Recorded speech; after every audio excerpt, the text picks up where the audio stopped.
这是刚刚上线的根据德州杀人事件改编的美剧《爱与死亡》，漫威猩红女巫伊丽莎白·奥尔森领衔主演。坎迪本来有一个幸福美满的家庭，一对乖巧可爱听话的孩子，看似拥有了一切的他，最终却成为了恐怖的杀人恶魔。一次偶然的机会，坎迪被同教会的艾伦深深吸引。自从那天两人有了第一次身体接触之后，坎迪无论何时何地都在回想着那个让自己沦陷的男人。终于有一天，他再也没有忍住，上到了艾伦的车上，对他说出了自己的想法。艾伦被这突如其来的告白整得有些不知所措。坎迪见势转身回到了自己的车上。接下来的日子里，艾伦也开始对坎迪有些动摇。看着近在咫尺的电话，他最终还是为了自己的家庭，忍住没给坎迪打去电话。后来两人又在教会相遇，看着坐在自己对面的坎迪，艾伦的心脏开始不自主地乱跳起来。晚上他喊住即将离开的坎迪，询问他上次说过的话是否还算数。坎迪叫艾伦上到自己车上，希望他可以跟自己搞婚外情。艾伦听到之后表示自己还有一个刚刚怀孕的妻子，他不想做背叛妻子的事情，但坎迪却告诉他自己也不想破坏自己的家庭，因此他们只是互相满足欲望而已。艾伦也凑过去给了坎迪深情一吻，两人第二天打电话约定碰面说一下约会细节。坎迪列出一系列条款，其中一个就是他们两人不能动真感情。随后定好明天就是他们两人约会开始的日子。坎迪一早梳妆打扮，换上了一件漂亮的裙子，送完自己的两个孩子上学之后，来到一家汽车旅店布置餐食。艾伦随后也赶了过来，两人的第一次约会也就此诞生。每到周末，两人就会出城偷偷约会一次。随着两人的约会次数越来越多，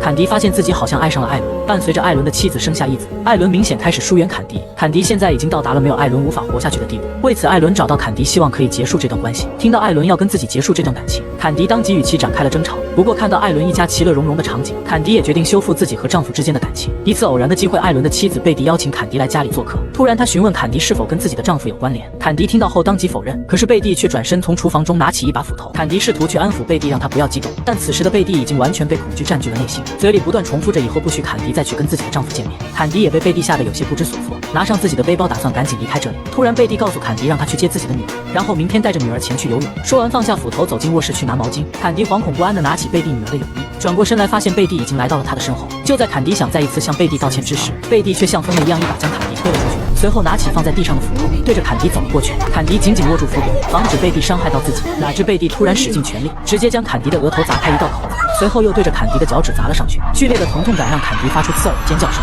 就在同时，贝蒂家的电话响起，是她的丈夫艾伦打来电话，但是久久都没人接听。坎迪安然无恙地从贝蒂家走出，开上自己的汽车离开了这个是非之地，只留下邻居家的小女孩不断按着贝蒂家的门铃。路上，坎迪回想起刚刚所发生的一切，这也导致他错过了绿灯变亮。他先回到家里，将带血的衣服扔进洗衣机里，随后清理自己受伤的脚趾，换上一双平底鞋后走出了家门，来到了贝蒂女儿的学校接她放学。调整好自己的情绪之后，走下车开始给自己的朋友叙述起自己的时间线，确保日后每一个人都可以帮助自己做伪证。与此同时，一直联系不上自己妻子的艾伦在酒店里焦急地走来走去。他给自己的3个邻居分别打去电话，让他们去自己家查看一下情况。随着浴室墙上的血迹赫然出现在了他们面前，3人意识到了不妙，果然在洗衣间中看到了贝蒂的尸体，他被坎迪残忍地切成了碎块。邻居将贝蒂遇害的事情告诉给了艾伦，听到自己的妻子遇害，艾伦直接愣在了原地。他给坎迪打去电话，坎迪假装很伤心的样子，安抚艾伦让他节哀顺变。警察很快来到了现场，看到贝蒂残缺不全的尸体躺在血泊之中，所有人都认为这是邪教所为，毕竟能做出这种事情的人，心里多多少少有点变态。警长询问艾伦今天谁都到过他的家中，艾伦告诉他只有自己的好友坎迪曾来过。经过警察的一番初步调查，得出的结论是凶手很有可能是一名女子，现场遗留下来的脚印很小，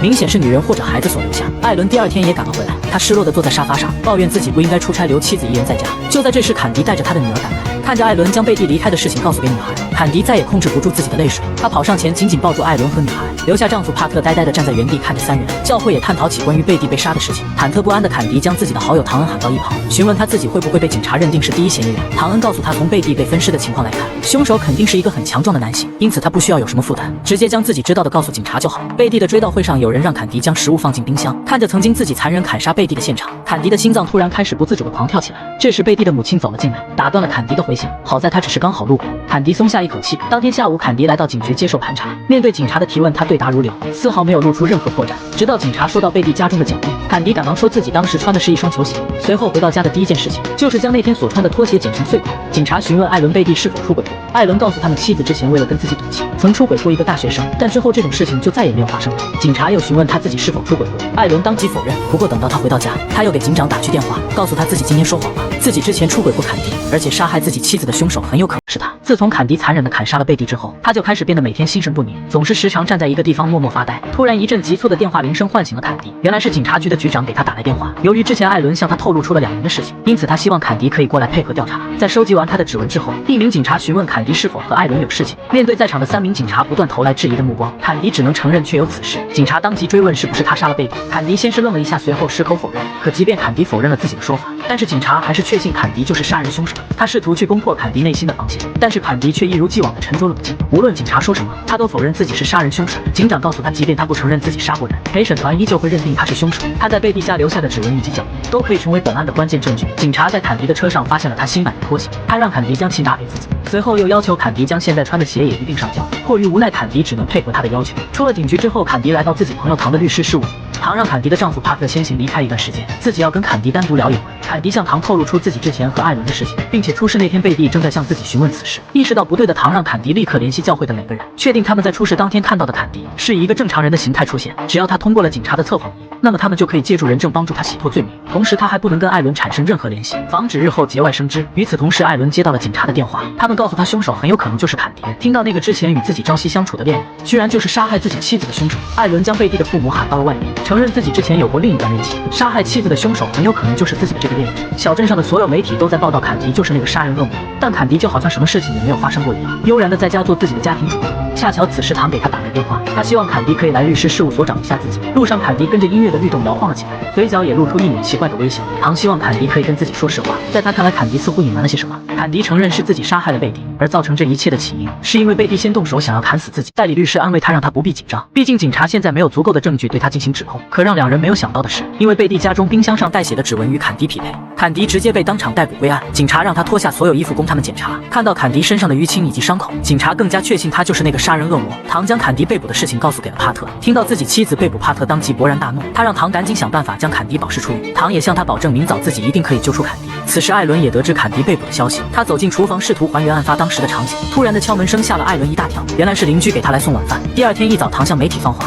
坎迪一个如此瘦弱的女子，怎么可能举得起那么重的斧头？此案的凶手明显是一名男性，警察对于他的指控完全就是胡扯。之所以唐不惜一切代价来支持坎迪，不仅是因为两人是多年的好友，同样坎迪才是本案的受害者。他让坎迪从现在开始专心减肥，等到庭审当天，他希望看到坎迪是一个瘦弱的家庭主妇形象，完全不符合能挥动斧头去杀人的凶手，并且他还建议坎迪去看看心理医生，他要知道现在的坎迪究竟是一个怎样的人。回到家，坎迪向丈夫叙述起唐对自己说过的事情，丈夫察觉出了坎迪对自己有所隐瞒，他试图让坎迪对自己知无不言，但最终两人却不欢而散。坎迪深知自己丈夫身上的正义感，告诉他换来的只有自己住进监牢。2周之后，第一次庭审也如约召开，唐提出更换庭审的地点，这样一来有助于坎迪获得更多的群众支持。可显然法官对此并不认同，直接当庭驳回了唐的请求。看着电视中法官对于自己事件的强硬态度，坎迪不忍直视，直接关闭了电视。好友询问帕特坎迪是否跟他谈论过此事，帕特表示他虽然有很多疑问，但只要自己一询问坎迪，他们就会闹得不欢而散。坎迪恰好也从楼上下来，听到两人正在议论自己，他希望两人一定要相信自己，自己真的不是杀害贝蒂的凶手。第二天一早，坎迪跟着唐一同去看心理医生。随着心理医生不断发出指令，坎迪也逐渐进入到了催眠状态。心理医生让坎迪回到案发当天，跟他讲一讲那天究竟发生了什么。坎迪说自己很恨贝蒂，是他让自己现在的生活一团糟。心理医生试图让坎迪进入更深一层的回忆。坎迪说他看到贝蒂再次拿着斧头向自己走来，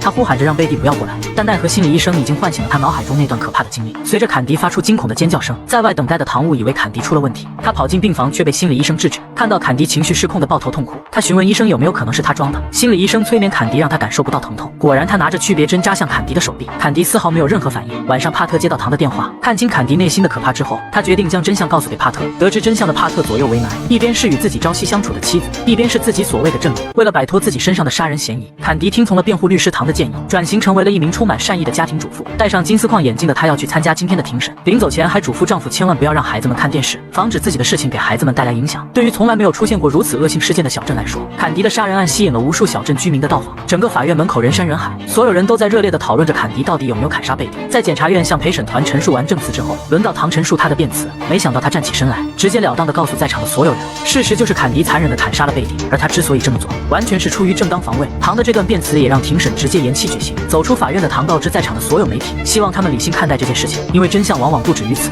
随后他走到教会牧师罗恩的面前，让他一定认真想好，坎迪到底是一个什么样的人，他的证词会为他们取得阶段性的胜利。看到丈夫以及孩子们在吃饭时全都沉默不语，坎迪试图去缓解这种尴尬的气氛，但听到女儿提到自己的事件之时，他又赶紧让其好好吃饭，不要讲话。就在这时，昔日的好友找上门来，对于他砍杀贝蒂一事，他表示无法理喻。在他心中，坎迪就是一个贤妻良母的形象，怎么可能会成为一个可怕的杀人恶魔？两人经过一番争吵之后不欢而散。很快，第二次庭审也如约召开。艾伦作为检察方的证人来到了现场，检察官询问他关于贝蒂被杀那天他所知道的一些细节，提到那晚他给坎迪打去电话，坎迪有没有告诉他自己因自卫杀掉了贝蒂？艾伦回答没有。接下来的一番询问也向陪审团表明，坎迪并不是因为正当防卫去杀掉贝蒂。唐建士也赶紧主动出击，首先他让艾伦确定贝蒂是否患有抑郁症，得到肯定的回答之后，他接着询问贝蒂和坎迪的关系，在表明两人没有任何矛盾之后，他又让艾伦排除坎迪为了上位才杀掉贝蒂的可能，最后就是证明杀掉贝蒂的那把斧头只有贝蒂知道放在哪里，而坎迪没有任何渠道得知斧头的位置。艾伦的证词也验证了坎迪正当防卫的说法。此案的论点也从一开始的凶手是谁，转变成为了凶手的动机是什么。回到家的艾伦遭到了岳父的训斥，认为他是辩方的证人才对，自己的女儿遭人残忍砍杀，而他却为凶手开脱辩护。晚上，坎迪带着一家人默默祈祷，祈求上帝可以让他赶紧洗脱罪名。接下来的几天依旧是传唤证人进行案件陈述。坎迪目光呆滞地看着证人接连走上证人席，唐也看出了坎迪的不对劲，他询问坎迪是不是嗑药，得到的答案是他为了缓解自己紧张的情绪，一直在不断服用大量镇定剂。唐告诉坎迪，如果他每次庭审都如同机器人一样，面无表情地呆呆坐在椅子上，最终换来的结果就是住进监牢。晚上，坎迪和丈夫帕特在天台闲聊，他询问帕特当初得知自己是杀人凶手之后，脑海中第一反应想的是什么。帕特告诉他自己很感激自己的妻子能够正当防卫成功，没有被比他高数倍的贝蒂杀害。听到此话之后，坎迪紧紧靠在了帕特身上。第二天一早又迎来了新一轮的庭审，这一次出席作证的是负责调查此案的警察。2名警察将现场的情况一五一十地讲述出来。面对坎迪不利的证词，唐站起身来试图进行回击。他询问2名警察，如果坎迪是蓄意谋杀，怎么可能会选择如此笨拙的凶器，以及遗留下漏洞百出的作案现场。唐的说辞也让2名警察哑口无言。顺利通过警察这一关之后，接下来就是最关键的法医证词。如果说坎迪是出于自卫，那么就无法解释他砍了贝蒂40下。对于这个事情，3名律师展开了激烈的讨论，而坎迪却因为嗑药严重，开始不断地说起胡话。唐低下头来让他不要再吃镇定剂，如果他作为辩方证人出席，陪审团看到他这个样子，肯定会判他败诉。第二天，法医首先作为证人坐上了证人席，向在场的所有人陈述贝蒂身上的伤口。面对这种致命的证词，唐赶紧询问法医是否能够证明2人是谁先动的手。法医表示自己不能进行判断。得到这一确定性的答案之后，唐表示自己已经询问完毕，没想到审判长却要求辩方证人上台辩证。看到坎迪又因为嗑药进入到了幻听状态，唐走上前希望可以择日再审，可审判长却当场拒绝了他的请求。看着呆呆坐在椅子上没有任何表情的坎迪，唐的内心也开始不断焦灼起来。作为此案当事人的坎迪坐上了证人席，面对台下律师的询问，他对答如流，一五一十地还原起当时案发的经过。当初他被贝蒂一步一步逼到了墙角，眼看自己的性命危在旦夕，他用尽全力紧紧抓住贝蒂手中的斧头，但贝蒂却张嘴一口咬在了他的手上。剧烈的疼痛感让他将贝蒂推倒在地，随后举起斧头砸在了贝蒂头上。本以为这一下能让他暂时失去行动力，却没曾想他居然又重新站了起来。2人再度扭打在了一起，他祈求贝蒂放过自己，但贝蒂却在地上向他做了一个虚的手势，想起儿时母亲也曾对自己做过同样的手势。坎迪瞬间失去所有理智，举起斧头对着地上的贝蒂砍了上去，一连就是40多下，鲜血布满了整个厨房，直到贝蒂躺在地上没有了动静，这才停下自己的杀戮。随后走进浴室清理身上的血迹，平缓自己的内心之后，从贝蒂家走出，仿佛什么事情也没有发生过一样，继续生活。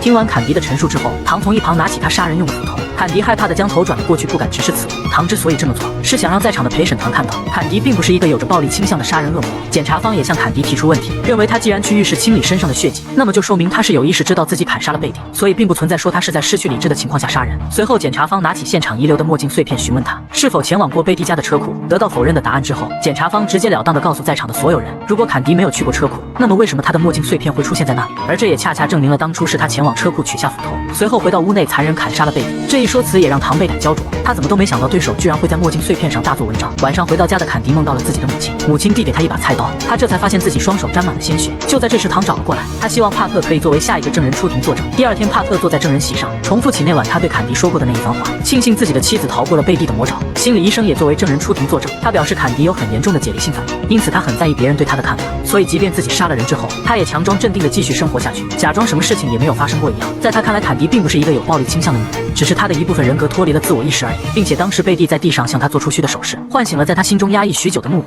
间接导致他对贝蒂连砍了40多下。检察方试图否认心理医生的这种说法，但心理医生明确表示坎迪最初的冲动是自卫，但后来是那个手势让他失去了理智。为了确保自己可以拿下这场官司，唐让教会的所有人证明贝蒂并不友好，很多时候他都会对身边人充满敌意。反观坎迪就是一个人美心善的家庭主妇。到了最终陈述阶段，唐告诉陪审团让他们一定思考清楚，此案的关键是贝蒂先动手袭击的坎迪。这才导致了后面惨案的发生。检察方也站起身陈述自己最后的辩词，他始终认定此案是一起故意谋杀案。坎迪为了自己的一己之力，不惜残忍地砍杀了自己的好友。经过紧张的讨论之后，陪审团也公布了最终裁决结果。所有人起身等待法官宣判结果。坎迪紧紧拉着唐的手，注视着法官的一举一动。当他听到自己被判无罪之后，心里悬着的那块石头终于放下来，和自己的丈夫紧紧拥抱在了一起。为了避免周边邻居异样的眼光，坎迪一家决定搬迁到乔治亚州。临走前，他拜访了自己的老情人艾米，希望他以后可以好好生活。说完便转身奔向自己全新的生活。